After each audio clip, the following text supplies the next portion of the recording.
টি-20 বিশ্বকাপে বাংলাদেশের ভেন্যু পরিবর্তনের সিদ্ধান্ত পুনর্বিবেচনার জন্য আইসিসির পাঠানো অনুরোধে সাড়া দেয়নি বিসিবি, বরং নিজেদের অবস্থান থেকে সরে না আসার কথা পুনর্ব্যক্ত করেছে বোর্ড। মঙ্গলবার বিসিবি ও আইসিসির মধ্যে ভিডিও কনফারেন্সের পর সংবাদ বিজ্ঞপ্তিতে দিয়ে জানিয়েছে বিসিবি। টি-20 বিশ্বকাপ জটিলতা নিরসনে মিরপুরে আইসিসি প্রতিনিধি দলের সাথে বিসিবির ভার্চুয়াল বৈঠক। বোর্ড সভাপতি আমিনুল ইসলাম বুলবুল সহ দুই সহসভাপতি, ক্রিক অপারেশনস ও প্রধান নির্বাহী ছিলেন আলোচনা সভায়।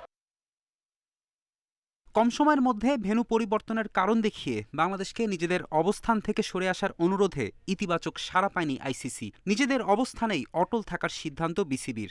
আমরা যে স্ট্যান্ড নিয়েছি ওই স্ট্যান্ডে আমরা ঠিক আছে।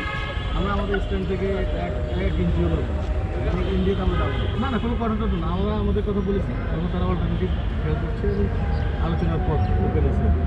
এখনো কোনো কিছু চূড়ান্ত না হলেও ফলাফল নিজেদের পক্ষে আসার সম্ভাবনা বেশি দেখছে বিসিবি। আইসিসির সাথে নিয়মিত যোগাযোগ রাখা হবে। আলোচনা শুরু হলো, তো ডায়ালগ শুরু হলো, দেখি কি হয়। বাট আমরা আমাদের অবস্থানে আমরা স্ট্যান্ড করেছি। সময় কম, এটা ওরাও জানে, খুব দ্রুত সব অনিশ্চয়তা কাটিয়ে আগামী 2-3 দিনের মধ্যেই চূড়ান্ত ঘোষণা আসতে পারে প্রত্যাশা এই পরিচালকের। ফেরদৌস ইসলাম, ইন্ডিপেন্ডেন্ট নিউজ।